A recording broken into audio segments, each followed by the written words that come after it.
Vous dormez. Vous mangez correctement. Vos analyses sont normales. Et pourtant, votre énergie n'est plus la même. Ce n'est pas un effondrement brutal. Ce n'est pas une fatigue spectaculaire. C'est plus discret que ça. Vous vous levez et quelque chose ne démarre pas vraiment. Vous faites ce que vous avez à faire, mais sans cette réserve intérieure que vous aviez avant. Et au fond de vous, une phrase revient. Il y a quelque chose qui ne va pas. Ce n'est peut-être pas une maladie, ce n'est peut-être pas visible sur une prise de sang, mais votre corps change. Et derrière cette fatigue persistante, il existe des mécanismes précis dont on parle très peu.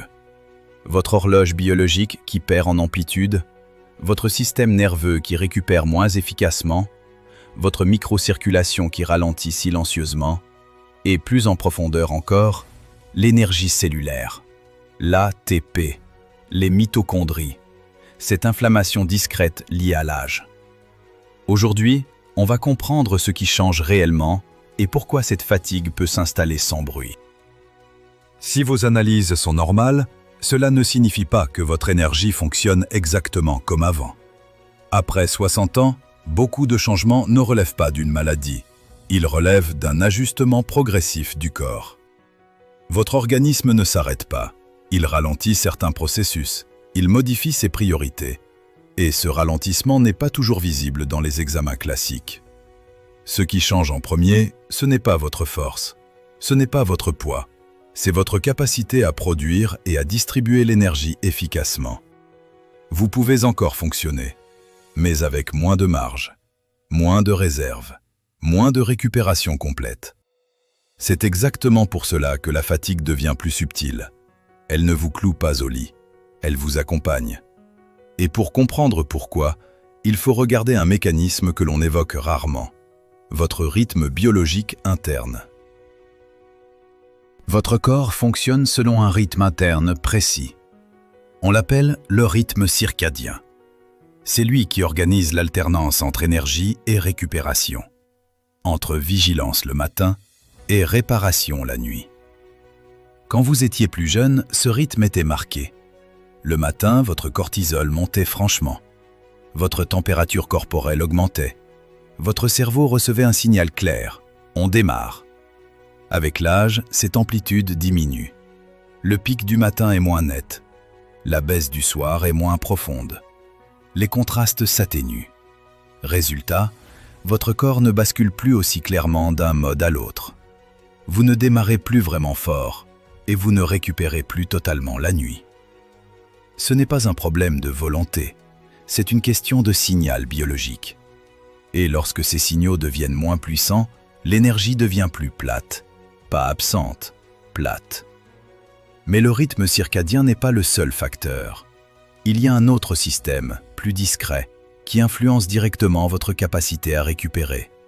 Votre système nerveux autonome. Votre énergie ne dépend pas uniquement du sommeil. Elle dépend aussi de la capacité de votre système nerveux à alterner entre tension et récupération. Ce système fonctionne grâce à deux branches. Le mode activation, quand vous agissez, réagissez, faites face au stress, et le mode récupération, quand votre corps répare, régénère, restaure. La qualité de cette alternance se mesure par un indicateur peu connu, la variabilité de la fréquence cardiaque. Plus cette variabilité est élevée, plus votre organisme est capable de s'adapter rapidement. Avec l'âge, cette variabilité diminue progressivement. Cela signifie que le système nerveux reste plus longtemps en mode tension légère, même sans stress évident, même sans inquiétude particulière. Le corps met plus de temps à redescendre. Et quand la récupération nerveuse est incomplète, la fatigue s'installe. Pas parce que vous avez trop fait, mais parce que vous ne récupérez plus totalement entre deux efforts. Et cela s'additionne jour après jour.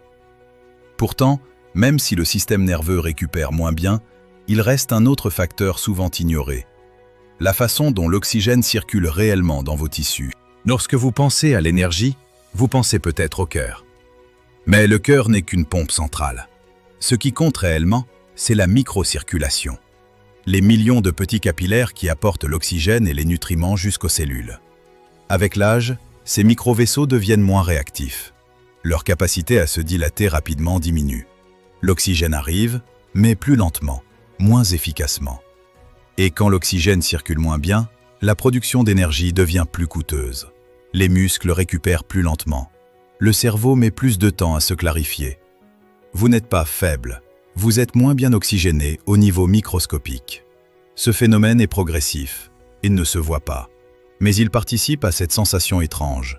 Je fonctionne, mais je n'ai plus d'élan. Et il y a un autre changement encore plus discret qui influence directement votre réserve énergétique, la masse musculaire. On parle souvent des muscles en termes de force, mais les muscles ne servent pas seulement à bouger. Ils sont aussi un organe métabolique majeur. Ils participent à la régulation du glucose. Ils influencent la sensibilité à l'insuline. Ils stockent de l'énergie.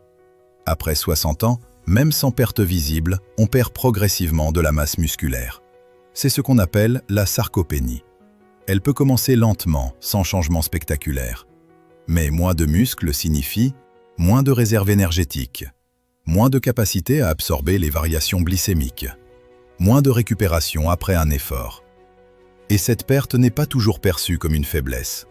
Elle se manifeste souvent par une fatigue plus rapide, une sensation d'effort plus coûteux, une endurance plus fragile. Et c'est là que beaucoup se disent « Je fais attention, mais je me sens plus vite vidé ». Pourtant, derrière la microcirculation, le système nerveux, la masse musculaire, il existe aussi des mécanismes plus profonds au niveau cellulaire. Jusqu'ici, nous avons parlé de rythme biologique, de système nerveux, de microcirculation, de masse musculaire. Mais l'énergie commence encore plus profondément. Elle commence dans vos cellules. Chaque cellule de votre corps fonctionne grâce à une molécule appelée ATP. L'ATP est la forme immédiate d'énergie utilisée par l'organisme. Elle est produite par de petites structures internes que l'on appelle les mitochondries. Avec l'âge, ces mitochondries deviennent moins efficaces.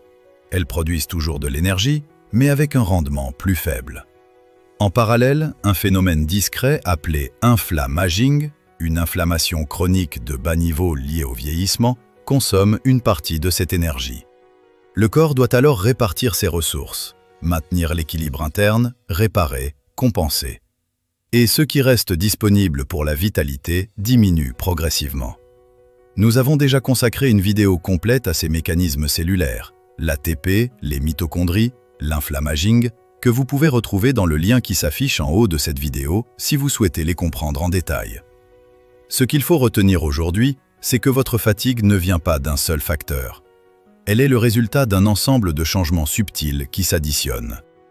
Aucun de ces mécanismes, pris isolément, n'explique tout. Ce n'est pas uniquement votre rythme biologique. Ce n'est pas uniquement votre système nerveux. Ce n'est pas uniquement vos muscles. Ce n'est pas uniquement l'ATP ou les mitochondries. C'est l'addition. Une baisse d'amplitude biologique, une récupération nerveuse moins complète, une microcirculation plus lente, une masse musculaire qui diminue, une production d'énergie cellulaire moins efficace. Chacun de ces changements est modéré, mais ensemble, ils modifient votre sensation globale de vitalité. Et parce que ce processus est progressif, il devient insidieux. Vous vous adaptez, vous ralentissez légèrement, vous réduisez certaines activités, vous normalisez cette fatigue. Jusqu'au moment où vous vous dites « c'est peut-être juste l'âge ». Mais comprendre ces mécanismes change la perspective. Cela ne signifie pas que tout est irréversible. Cela signifie que votre énergie ne disparaît pas sans raison. Elle évolue selon des lois biologiques précises. Et plus tôt on comprend ces changements, plus on peut agir avec lucidité. Votre fatigue n'est pas imaginaire. Elle est le reflet d'un équilibre qui se modifie.